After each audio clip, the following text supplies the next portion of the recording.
na yoyote anayemuasi Allah na mtume wake, fa inna lahu nara jahannam, hakika pana kwa mtu huyo moto wa jahannam, ameshaandaliwa moto wa jahannam.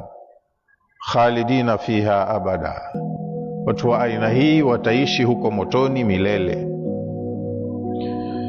Hata idha raau ma yuadun, watu wako wataendelea kukupinga, hawaamini unayowaambia mpaka watakapoyaona yale walioahidiwa. Unaambiwa uwafikishie kuwa watafufuliwa, hawaamini kuwa kuna maisha baada ya maisha haya mpaka watakapofufuliwa kweli. Unawaambia makosa ya shirki mnayoyafanya mtaadhibiwa, hawaamini kwamba kuna adhabu baada ya kufa na kuoza. Mimi nishaoza, ninapatikana wapi bwana? Hawaamini mpaka